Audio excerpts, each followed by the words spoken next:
Hello दोस्तों, स्वागत है आपको आपके इस अपने यूट्यूब चैनल एसएससी मंडी में। तो दोस्तों, जैसा कि आप लोग अभी पार्ट 8 तक हो चुका है इसका एसएससी सीएसएल का जनरल अवेयरनेस का, है ना। तो आज मैं टॉप 20 क्वेश्चंस लेकर फिर से आ गया हूं, जो कि प्रीवियस ईयर में कई बार पूछ जा चुके हैं और नेक्स्ट आने वाले एग्जाम में भी पूछे जाएंगे। ओके, तो चलिए पार्ट नंबर 9 को शुरू करते हैं क्वेश्चन नंबर 1 से। तो क्वेश्चन नंबर 1 में क्या कहता है कि निम्न त्रुटियों में से किसकी कंपाइलर द्वारा पहचान की जाती है। तो इसका सही आंसर हो जाएगा ऑप्शन नंबर ए। क्या हो जाएगा? ऑप्शन नंबर ए, जिसको हम क्या बोलते हैं, लॉजिकल त्रुटियां। तो कंपाइलर क्या करता है? लॉजिकल त्रुटियां को पहचान करता है। कंपाइलर का और भी काम होते हैं, जैसे क्या बात करता है वो कि हाई लेवल सोर्स कोड को वो चेंज कर देता है लो लेवल सोर्स कोड में। जैसा कि मान लीजिए, कहने का मतलब ये हुआ कि जो हाई मतलब कि लेवल का मतलब कि जिसे वो क्या बोलते हैं ना कि मतलब कम्प्लेक्स, पूरा कम्प्लेक्स में जो कोई लैंग्वेज रहेगा तो उसको लो लेवल लैंग्वेज में वो चेंज करता है। ओके, चलिए नेक्स्ट क्वेश्चन कर बढ़ते हैं। चलिए क्वेश्चन नंबर आ चुका है आप लोग के सामने सेकंड। चलिए इसको थोड़ा जूम कर देते हैं। ओके, चलिए ठीक है। कहता है क्या कि हेलीकॉप्टर का आविष्कार किसने किया। हेलीकॉप्टर का आविष्कार किसने किया? तो इसका सही आंसर हो जाएगा option number B. Option number क्या हो जाएगा? बी, सिरोस्की। ठीक है, कौन कहते हैं? सिरोस्की। चलिए ठीक है, तो सबसे पहले क्या करते, बात करते यार कि ये है सिरोस्की। ओके, सिरोस्की आप लोगों को दिख रहा है, ये है सिरोस्की। अब सिरोस्की की जरा कुछ बारे में जान लेते हैं कि सिरोस्की पहले कौन थे। ठीक है, कि सिरोस्की कहाँ के थे? तो ये एक रशियन अमेरिकन थे। कैसा थे? रशियन अमेरिका, रशियन अमेरिकन थे। ओके, चलिए ये थे रशियन अमेरिकन। ठीक है, मैं सबको समझाते चलूंगा। ठीक है, ये क्या थे? रशियन अमेरिकन थे। और मैं बता दूं इनका कि जो इनका जन्म हुआ था, है ना, इनका जो बोर्न हुआ था यानी कि जन्म, ये हुआ था 25 मई को। कब हुआ था? 25 मई 1889 में। कब हुआ था? 1889 में। और इनकी जो मृत्यु हुई थी, डेड, है ना, तो ये कब हुई थी? ये था 26 अक्टूबर, सॉरी 26 अक्टूबर 1972 में। ओके, चलिए तो, और जो हेलीकॉप्टर का आविष्कार इस पे इन्होंने किया था, वो कब किया थे? तो वो हुआ था 1939 में। कब हुआ था? 1939 में। चलिए ओके, तो आप लोगों को तो भाई आंसर पता ही हो ही गया होगा। ऑप्शन नंबर क्या हो जाएगा यहाँ? तो ध्यान ही रहे होंगे कि ऑप्शन नंबर क्या हो गया होगा? बी। चलिए, तो अब चलते हैं नेक्स्ट क्वेश्चन, क्वेश्चन नंबर 3 में। चलिए क्वेश्चन नंबर 3 क्या कहता है कि बेरी बेरी रोग निम्नलिखित में से किसकी कमी के कारण होता है। ओके, क्या होता है कि बेरी बेरी जो रोग होता है वो निम्नलिखित में से किसकी कमी के कारण होता है। तो चलिए इसको मैं बताता हूँ आप लोगों को, कमेंट करके आंसर दीजिएगा, है ना। तो ये जो बेरी बेरी रोग होता है ना, वो किस कारण होता है? इसका सही आंसर तो पहले मैं बता देता हूँ आप लोगों को, क्या हो जाएगा? B2 हो जाएगा। ऑप्शन नंबर ए हो जाएगा। ऑप्शन नंबर ए कि विटामिन B2 के कारण क्या होते हैं? बेरी बेरी रोग होता है। ओके, अब इसमें देखिए कि विटामिन B1 है, विटामिन 1 2 है, विटामिन ई है। तो विटामिन B1 के जो कारण रोग होता है ना, वो क्या होता है? त्वचा का फटना। ओके, इसमें क्या होता है कि त्वचा का क्या होता है? फटना। त्वचा फटना शुरू होता है इसमें जब विटामिन B1 की कमी होगा तो। अब विटामिन 1 2 की बात करें, तब विटामिन 1 2 जो है ये एक पांडु रोग के कारण क्या होता है? इसमें होता है क्या? पांडु रोग। ये एक प्रकार का रोग है जिसे क्या नाम दिया हुआ है? पांडु रोग। और जो विटामिन ई की कमी से होता है तो इसमें क्या होते हैं कि जनन शक्ति कम होते हैं। ओके, जनन शक्ति क्या होता है? कम हो जाता है। चलिए अब मैं एक चीज बताता हूँ, जनन शक्ति कम होता है। तो पहले तो इसको आप लोग नोट कर लीजिएगा, उसके बाद जरा फिर देखिए इसके बारे में कि अगर कोई पूछे आपसे कि विटामिन B2 का रासायनिक नाम क्या है, रासायनिक नाम क्या है, तो आप क्या बताओगे? थायमीन। क्या बताना है? थायमीन। ओके, चलिए अगर B1 की बात करें तो ये क्या है? राइबोफ्लेविन। क्या है? राइबोफ्लेविन। चलिए ठीक है, और B2 का क्या? B1 2 की बात करें तो साइनोक्लावियम। ओके, और ई की बात करें तो टेकोफेरॉल, क्या, टेकोफेरॉल। चलिए ठीक है, तो नेक्स्ट क्वेश्चन की ओर बढ़ते हैं। क्वेश्चन नंबर 4 आ चुका है। तो कहता है कि क्लोरोफिल को किसके द्वारा सबसे पहले पृथक और नामित किया गया था, है ना, कि क्लोरोफिल को किसके द्वारा पहले पृथक और नामित किया गया था। तो इसका सही आंसर हो जाएगा option number D, option number D, केवंतु और प्लेटियर में। ओके, केवंतु और प्लेटियर के द्वारा किया गया था। चलिए इस क्वेश्चन को पड़ेगा। क्वेश्चन आ चुका है थोड़ा सा ये तो, और एक ऑप्शन छूट गया ना। चलिए ठीक है, अब ऑप्शन आ चुका है आप लोग के सामने पूरा। तो कहता है कि निम्नलिखित में से कौन सा जीव कोशिका सिद्धांत अनुरूप नहीं है, कोशिका सिद्धांत अनुरूप नहीं है। तो इसका सही आंसर हो जाएगा ऑप्शन नंबर बी। क्या हो जाएगा option number B, virus. Okay, क्या, वायरस। अब पहले हमको ये बताइए कि वायरस की खोज कब हुई थी भाई, कि वायरस की खोज कब हुई थी। तो वायरस की खोज हुआ था कितना में, 1892 में। कब हुआ था, 1892 में। और किन्होंने किया था, तो इवान विस्की। कौन किए थे, इवान विस्की ने किए थे इनका, इसका खोज किया था। ओके, और सबसे पहला जो वायरस था वो क्या था, सबसे पहला जो वायरस था वो क्या था, tobacco mosaic, tobacco mosaic. Okay, सबसे पहला वायरस कौन था, टोबैको मोजैक, जिनका खोज कब हुआ था, 1892 में। ओके, और किन्होंने इसको, इनका खोज क्या किया था, वायरस का खोज किसने किए थे, तो इवान विस्की ने। कौन किए थे, इवान विस्की ने। ओके, चलिए नेक्स्ट क्वेश्चन के बढ़ते हैं। तो क्वेश्चन नंबर 6 आ चुका है आप लोग सामने, जरा कमेंट करके आंसर दीजिएगा। निम्नलिखित में से कौन सी संक्रमण धातुओं की एक विशेषता नहीं है। क्या कह रहा है कि निम्नलिखित में से कौन सी संक्रमण धातुओं की एक विशेषता नहीं है। तो संक्रमण धातु, अगर आपको ये पता होगा कि संक्रमण धातु, तो आप तो आंसर दे दीजिएगा। तो चलिए मैं बताता हूँ कि संक्रमण धातु किसे कहता है, कि संक्रमण धातु जो होते हैं वो इलेक्ट्रॉन्स को त्याग करते हैं। क्या करते हैं ये, इलेक्ट्रॉन्स लूज करते हैं। ठीक है, इलेक्ट्रॉन्स क्या करते हैं, ये लूज करते हैं। ओके, इलेक्ट्रॉन्स लॉस करते हैं। तो जब इलेक्ट्रॉन्स लॉस करेंगे तभी वो क्या कहलाता है, संक्रमण धातु वो कहलाता है। ओके, तो इसमें क्या कहता है कि इलेक्ट्रॉन्स प्राप्त करने हैं, तो ये तो गलती हो जाएगा, है ना। तो इसका सही आंसर क्या हो जाएगा, ऑप्शन नंबर ए। क्या हो जाएगा, ऑप्शन नंबर ए। ठीक है, नहीं पूछा, देखिए यहाँ पे नहीं पूछा ना, नहीं। ओके, चलिए नेक्स्ट क्वेश्चन पे बढ़ते हैं।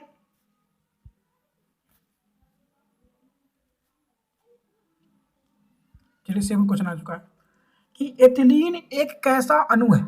ओके, एथिलीन एक कैसा अणु है। तो आप लोग को आंसर देना है इसका जरा।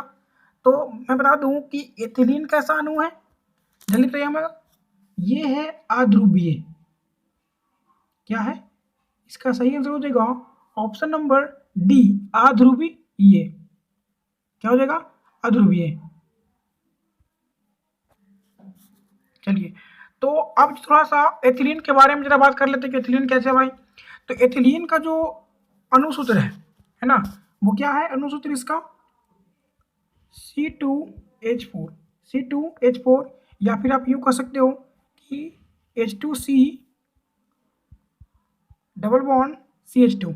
ओके, अब इसका जो प्रयोग होता है वो कहाँ होता है, पॉलीथीन बनाने में। क्या होता है, पॉलीथीन बनाने में इसका प्रयोग होता है। ठीक है, और इसका जो सामान्य सूत्र है वो क्या है, CnH2n। ओके, चलिए, तो इसका आंसर क्या था, डी था। नेक्स्ट क्वेश्चन की ओर बढ़ते हैं कि गेटवे ऑफ इंडिया किसके द्वारा बनाया गया था। गेटवे ऑफ इंडिया किसके द्वारा बनाया गया था। तो इसका सही आंसर हो जाएगा option number B. Option number क्या हो जाएगा, बी, जॉर्ज बीटेट। क्या हो जाएगा, जॉर्ज बीटेट। अब जरा इसके बारे में बात कर ले कि गेटवे ऑफ इंडिया के बारे में। ओके, कि गेटवे ऑफ इंडिया कब बनाया गया था, क्यों बनाया गया था। तो गेटवे ऑफ इंडिया के बारे में बताता हूँ कि इसे बनाया गया था 2 दिसंबर, 2 दिसंबर, सॉरी यहाँ पे 2 दिसंबर कितना, 1911, है ना। 2 दिसंबर 1911 से बनना शुरू हो गया था और बनकर तैयार हुआ था 1924 में 1924 में बनकर तैयार हुआ था। और इनके जो इसका जो आर्किटेक्ट थे, है ना, आर्किटेक्चर जो कि मतलब होते हैं, तो वो क्या थे, जॉर्ज विटेट थे। ये इनका आर्किटेक्ट था, ठीक है।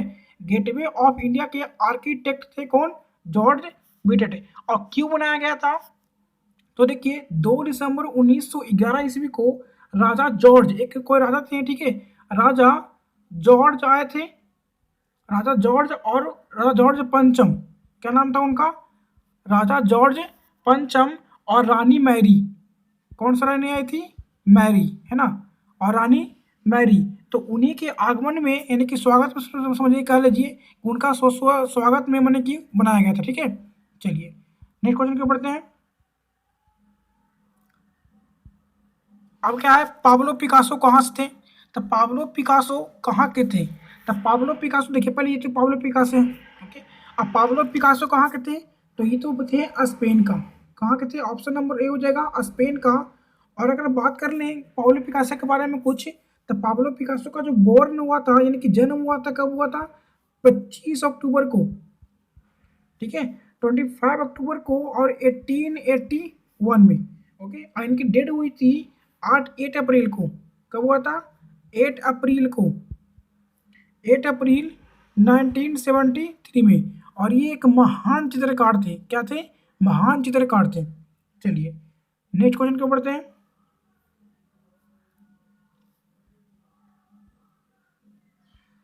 लिखा था क्या कि मांग व्रत जो एक पूरी तरह से प्रतिस्पर्धी फर्म का सामना कर रहा है वह है, क्या हो जाएगा इसका सही ऑप्शन, जरा हाँ बताइएगा कमेंट करके, इसका हो जाएगा सही आंसर, जरा बताइए हमें जल्दी से जरा,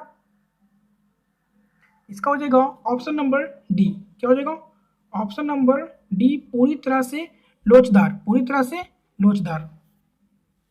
चलिए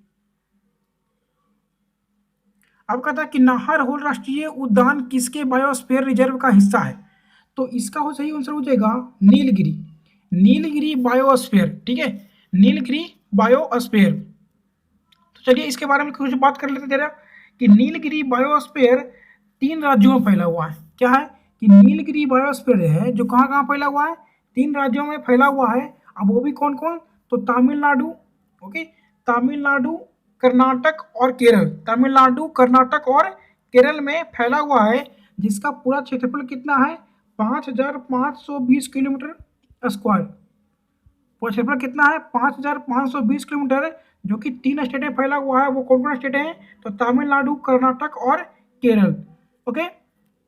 चलिए और कहता है कि अगर हम बात करें कि नाहरहोल, जो नाहरहोल राष्ट्रीय उद्यान की बात करें कि ये कहाँ है, तो ये कहाँ है भाई, कर्नाटक में, ये कहाँ है, कर्नाटक में है, ओके, कर्नाटक में। और ये कर्नाटक के मिजोरम जिला में है, कहाँ है, मिजोरम में, कर्नाटक के मिजोरम में है, ठीक है। चलिए तो और चलिए और क्या बताइए इसमें, आप लोग को बहुत समझ में आ गया होगा मेरे ख्याल से। नेक्स्ट क्वेश्चन को पढ़ते हैं।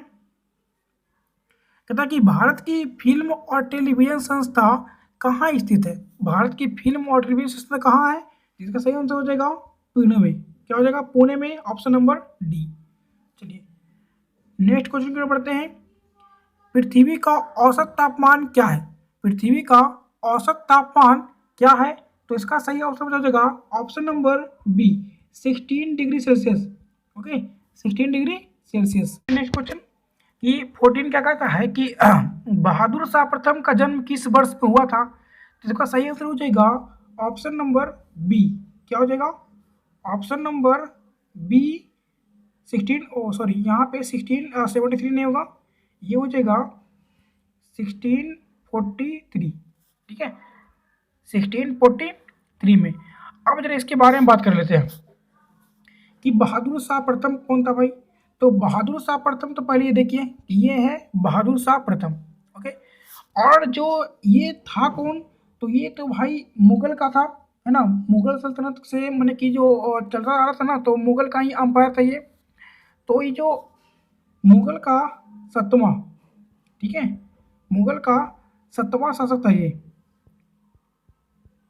मुगल का 7वां शासक था ये, ठीक है।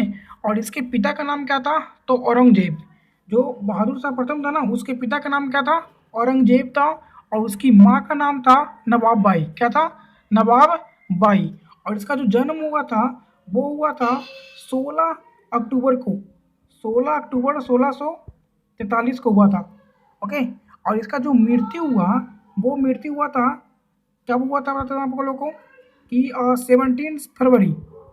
ओके, 17 फरवरी को, सॉरी 27 फरवरी को, 27 फरवरी 1772 को हुआ था। ठीक है। और अगर बात कर ले कि कौन सा इस्लाम ये मानता था, तो इसके मानने की बात करें तो ये था सुन्नी इस्लाम का। क्या था? सुन्नी इस्लाम। ठीक है, सुन्नी इस्लाम का ये सत्य मानने वाला था। ठीक है, चलिए तो नेक्स्ट क्वेश्चन की ओर बढ़ते हैं। क्वेश्चन नंबर आ चुका है आप लोग के सामने 15। कहता कि नोबेल शांति पुरस्कार जीतने वाले पहले अमेरिकी कौन थे? पहले अमेरिकी कौन थे? तो ये हो जाएगा सही आंसर इसका ऑप्शन नंबर सी। क्या हो जाएगा? Option number C, Theodore Roosevelt. Theodore Roosevelt. तो थियोडोर रूजवेल्ट कौन थे? तो इसे पहले देखिए कि ये हैं थियोडोर रूजवेल्ट। अगर बात करें इनकी जन्म की, तो इनका जन्म कब हुआ था? इनका जन्म हुआ था 27 अक्टूबर 27 अक्टूबर 1858 में। ओके। अगर मृत्यु की बात करें तो 6 जनवरी 1919 में। ओके। अगर बात करें कि ये थे कौन भाई, तो अगर ये थे आप लोग को 26वां प्रेसिडेंट थे, 26वां प्रेसिडेंट ऑफ यूएस। ओके, ये क्या था? यूएस के 26वें राष्ट्रपति थे। ओके, चलिए नेक्स्ट क्वेश्चन की बढ़ते हैं। अब कहता है क्या कि त्वरण क्या होता है? त्वरण क्या होता है? तो ये त्वरण हो जाएगा इसका सही आंसर डी, बल का समानुपाती। क्यों? क्योंकि देखिए जरा कि फोर्स क्या होते हैं, एफ इंटू ए, इसका फॉर्मूला। अगर एफ बढ़ता है तो उसमें क्या होगा कि ए भी बढ़ेगा, यानी फोर्स बढ़ेगा तो एक्सेलरेशन भी क्या होगा? बढ़ेगा। तो इसी से आपको पता चल सकता है कि एफ क्या हो जाएगा? Directly proportional to A. Okay, चलिए नेक्स्ट क्वेश्चन को पढ़ते हैं। यदि एक बर्फ में तैरती हुई बर्फ पिघलती है तो उस बर्तन में पानी का स्तर क्या होगा? ओके, तो इसका सही आंसर हो जाएगा ऑप्शन नंबर बी, कोई परिवर्तन नहीं होने वाला है। क्या? कोई परिवर्तन नहीं होगा। नेक्स्ट क्वेश्चन को पढ़ते हैं कि भारत के संविधान का गठन किसके द्वारा किया गया था? भारत के संविधान का गठन किसके द्वारा किया गया था? तो इसका सही आंसर क्या हो जाएगा? जरा हमें कमेंट करके आंसर दीजिए। इसका सही आंसर क्या होगा? इसका हो जाएगा ऑप्शन नंबर बी। क्या हो जाएगा? ऑप्शन नंबर बी, संविधान सभा। संविधान सभा के द्वारा भारत के संविधान का गठन हुआ था। ओके, चलिए नेक्स्ट क्वेश्चन की बढ़ते हैं। लोकसभा के चुनावों के लिए पात्र होने के लिए न्यूनतम उम्र क्या होता है? तो लोकसभा के चुनाव के होने के लिए क्या होना पड़ता है उनको? कम से कम 25 ईयर। ऑप्शन नंबर क्या हो जाएगा? ए, 25। अब यहाँ पे ध्यान रखिए कि लोकसभा जब पूछे ना, तो लोकसभा का कितना हो जाएगा न्यूनतम उम्र? 25 ईयर्स। ओके। और अगर बात करें कि राज्यसभा के लिए, तो राज्यसभा के लिए कितना होता है? 30 वर्ष। ठीक है, राज्यसभा के लिए कितना हो जाएगा? 30। और लोकसभा के लिए कितना हो जाएगा? 25, 25। ओके, चलिए नेक्स्ट क्वेश्चन को पढ़ते हैं। अब कहता है क्या कि इंटरप्रेटर ऑफ मैड्रिज के लेखक कौन है? इंटरप्रेटर ऑफ मैड्रिज के लेखक कौन है? तो इसका सही आंसर हो जाएगा option number B. Option number B, Jhumpa Lahiri. Jhumpa Lahiri. तो ये देखिए, ये झुम्पा लाहिरी कौन है? ये है झुम्पा लाहिरी। ठीक है, चलिए अगर बात करें कि इनका जन्म कब हुआ था, तो इनका जन्म हुआ था 11 जुलाई को, 11 जुलाई 1967 में। ओके। और इनके अगर क्या क्या इसे मैंने क्या पाए हैं, तो देखिए कि 1999 में इन्होंने हेनरी अवार्ड में पाए थे। क्या पाए हैं? हेनरी अवार्ड मिला था।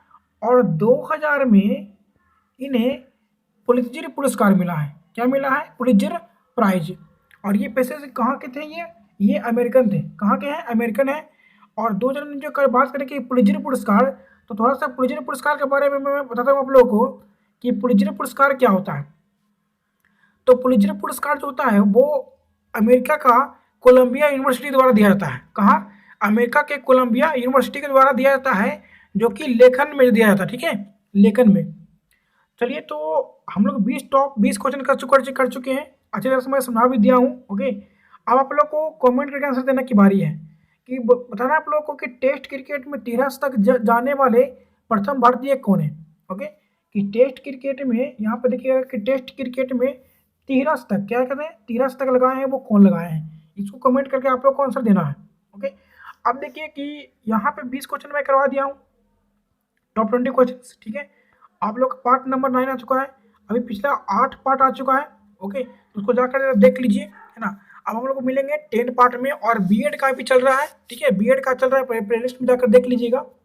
तो चलिए, अब आप लोग को काम करना है क्या कि भाई अगर नए हैं तो चैनल को क्या करना है, सब्सक्राइब करना है, जानते ही हैं, है ना। और फिर लाइक कर देना है, और लाइक करने के बाद क्या कर देना है, शेयर कर देना है ना। अपने दोस्तों में क्या कर दीजिए, शेयर कर दीजिए, क्या दिक्कत है।